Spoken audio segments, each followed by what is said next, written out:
Step 3. Batik paste. Carefully trace your lines with the paste. Try to apply even pressure, keeping the line as even as possible. You don't want your line to be too skinny, otherwise the ink later on might bleed through.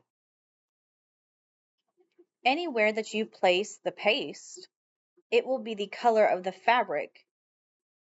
So if you want a solid piece, like here in the middle, I'm going through and I'm filling it in completely.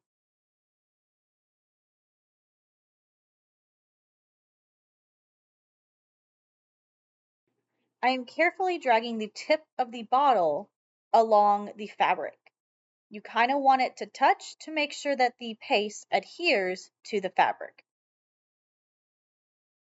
Make sure that you get every single line covered with the paste. When you are finished, let it dry completely before moving on to the last step. Step 4. Painting the fabric. Start with your first liquid paint of choice. I am starting with a maroon color. I'm going to go through and paint all the sections that I want to be maroon.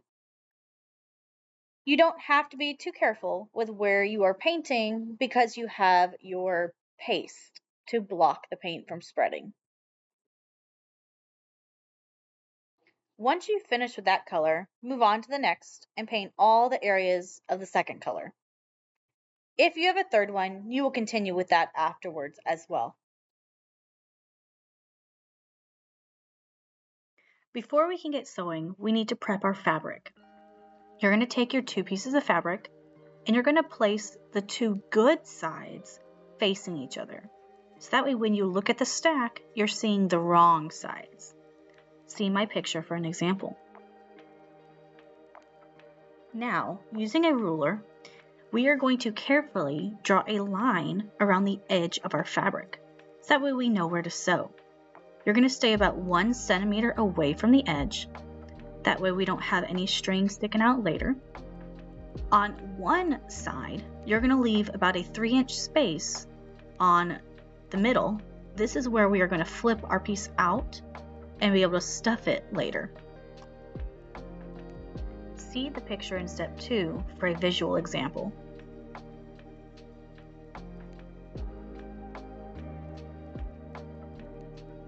Now it is time to sew your pillowcase. I'm going to show you how to sew using what's called a back stitch. Now I'm going to show you how to do that back stitch. Using a needle and thread that has already been tied in a knot at the end, you're going to start by placing it where you're going to begin. You're going to go through the fabric from the front, and without pulling it through, you're going to go back up the fabric. You're going to keep this stitch about 1/2 centimeter away from where you entered. Then you're going to pull it tight, and then you're going to start the next one. This time, watch carefully, you're going to go back through the same hole that you did before.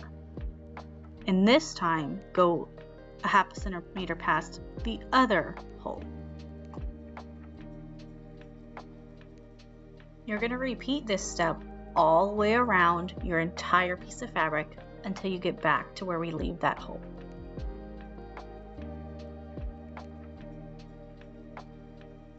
Now here's an example of how to add more thread at the beginning of each day. We're going to start off with the fact that you have cut your thread off of your needle from the day before. Now just as before, you're going to thread your needle again with your new thread and tie a knot at the end. To add this new thread to the existing one, we're going to match them up together. We're going to give them a slight twist so they stay together. Then we're going to take that needle, we're going to go around those two pieces that we're holding together and go through the loop and pull tight. This is going to make a knot very, very close to the fabric. Make sure that knot is secure and then cut off the excess thread and continue sewing like normal.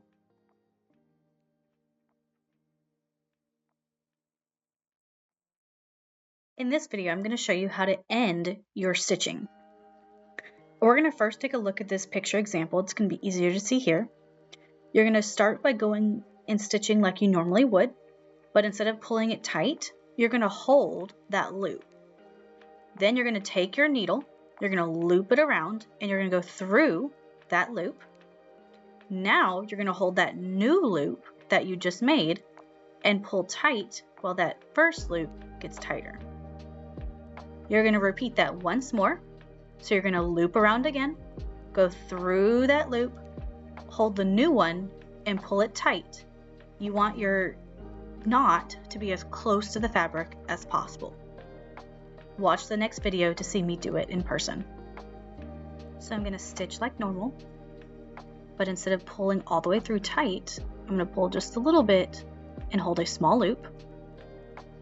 I'm going to take that needle, I'm going to go through that loop, pulling just a little bit, and I'm going to hold on to that new loop and pull tight. Do it once more, go through that loop again, pull that one tight while holding on to the out one, and then I'm going to use my finger to hold that knot as close to the fabric as possible while pulling tight. When you're done, just simply clip it off. The last step is to carefully flip it out to the right side using that little gap you left. Be very careful not to pull your stitching. Once it is all laid out flat, use an iron to help flatten out all the edges, and then you can take it home, stuff it, and fill it yourself.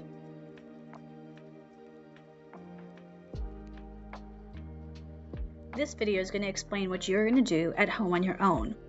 To finish your pillow, you're going to start by stuffing it with polyester stuffing that you can buy at any craft store.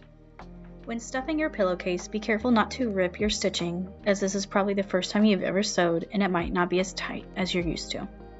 Once the pillow is completely stuffed, you're going to take your needle and thread once more and you're going to stitch that hole closed. This time the stitching is going to be on the outside, so do your best to keep it as nice and neat as possible. Use the same back stitch that you learned in class, and when you're going to close, you're going to close the exact same way we did in the previous video. I can't wait to see your final product.